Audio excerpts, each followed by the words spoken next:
नेताजी सुभाष चंद्र बोस, नेहरू जी, सरदार पटेल, बाबा साहेब अम्बेडकर, भगत सिंह, सुखदेव, राजगुरु, चंद्रशेखर आजाद जैसे अनगिनत स्वाधीनता सेनानियों ने हमें राष्ट्र की स्वाभिमान को सर्वोपरि रखने की शिक्षा दी थी।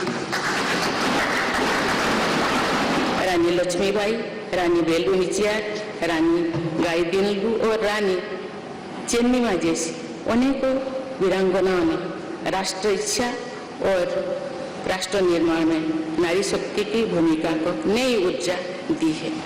संथाल क्रांति, पाइक क्रांति से लेकर कोल क्रांति और भील क्रांति ने स्वतंत्रता संग्राम में आदिवासी योगदान को और सशक्त किया।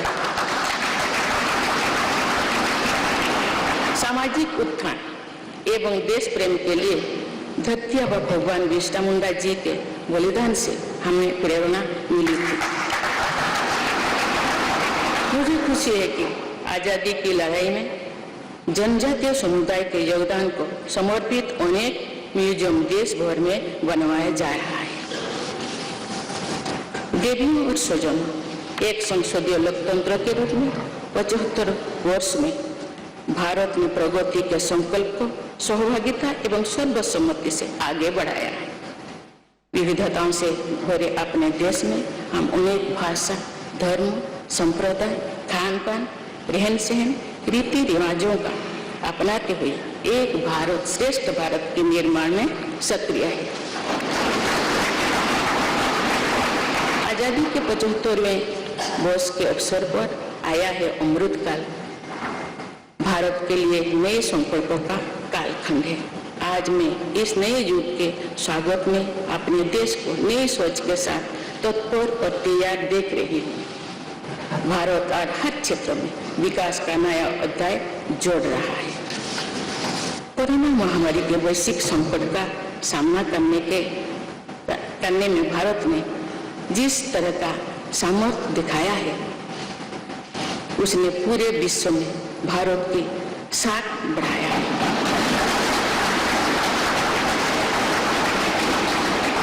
हम हिंदुस्तानियों ने अपने प्रयासों से न सिर्फ इस वैश्विक चुनौती का सामना किया, बल्कि दुनिया के सामने नए मापदंड भी स्थापित किए। कुछ दिन पहले भारत ने कोरोना वैक्सीन की 200 करोड़ डोज लगाने का कीर्तिमान बनाया।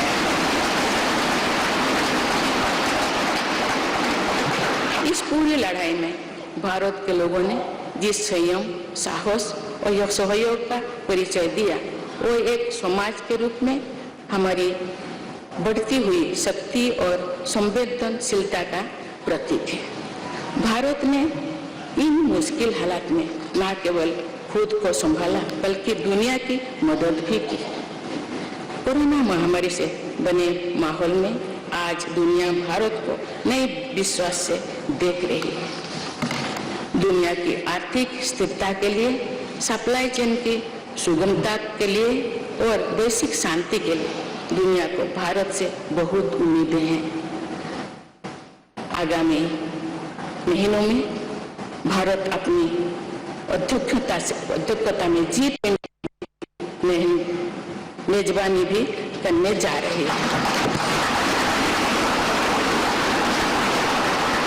इसमें दुनिया के 20 बड़े देश भारत की अध्यक्षता में वैश्विक विषयों पर मंथन करेंगे। मुझे विश्वास है भारत में होने वाले इस मंथन से जो निष्कर्ष और नीतियां निर्धारित होंगे, उनसे आने वाले दशकों की दिशा तय होगी। देवियों और स्वजनों, दशकों पहले मुझे रायरंगपुर में श्री अरबिंदो इंटीग्रल स्कूल में शिक्षक के रूप में कार्य करने का अवसर मिला था। कुछ ही दिनों के बाद श्री अरबिंदो जी की 150वीं जन्म जयंती मनाई जाएगी। शिक्षा के बारे में श्री अरबिंदो के विचारों ने मुझे निरंतर प्रेरित किया है। जन प्रतिनिधि के रूप में विभिन्न पदों पर कार्य करते हुए और फिर राज्यपाल के रूप में भी मेरा शिक्षण संस्थानों के साथ सक्रिय जुड़ाव रहा है। मैंने देश के युवाओं के उत्साह और आत्मबल को करीब से देखा है। हम सभी के श्रद्धेय पटेल जी कहा करते थे कि देश के युवा जब आगे बढ़ते हैं तो वे सिर्फ अपने ही भाग्य नहीं बनाते बल्कि देश का भी भाग्य बनाते हैं।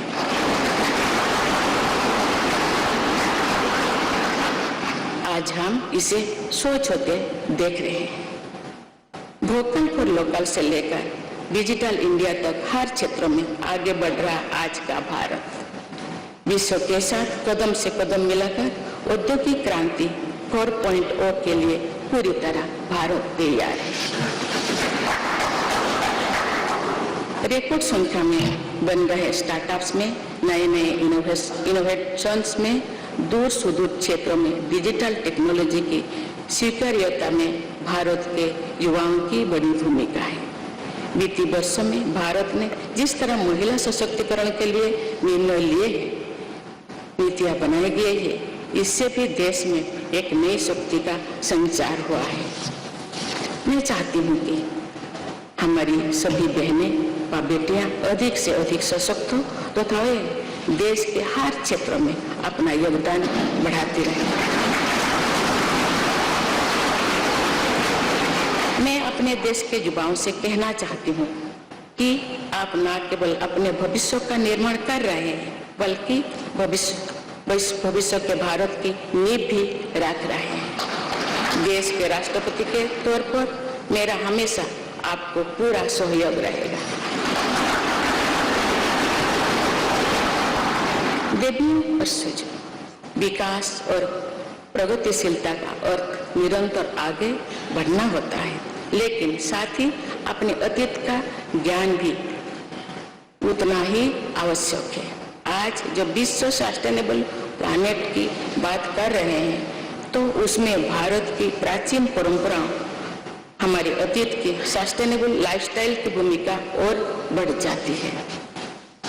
मेरा जन्म तो उस जनजातीय परंपरा से हुआ है जिसने हजारों वर्ष से प्रकृति के साथ तालमेल बनाकर जीवन को आगे बढ़ाया है।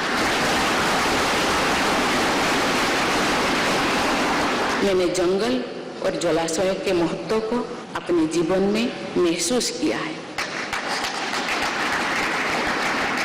हम प्रकृति से जरूरी संसाधन लेते हैं और उतनी ही श्रद्धा से प्रकृति से सेवा भी करते हैं।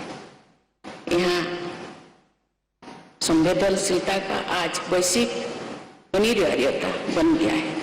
मुझे इस बात की प्रसन्नता है कि भारत पर्यावरण संरक्षण के क्षेत्र में विश्व का मार्गदर्शक बन रहा है। देवियों और स्वजन, मैंने अपने अब तक के जीवन में जन सेवा में ही जीवन की सार्थकता को अनुभव किया है। श्री जगन्नाथ क्षेत्र के एक प्रख्यात कवि भीमभोई जी की कविता की एक पंक्ति है, मो जीवन को चेनर के पड़ी था जगत उद्धार।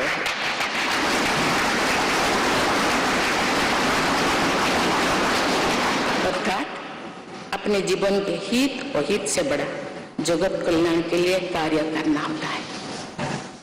जगत कल्याण की इसी भावना के साथ मैं आप सब के विश्वास पर खरा उतरने के लिए पूरी निष्ठा व लगन से काम करने के लिए सदैव तत्पर रहूंगी।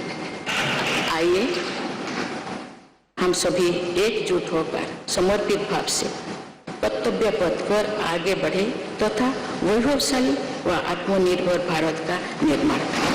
धन्यवाद। जय हिंद।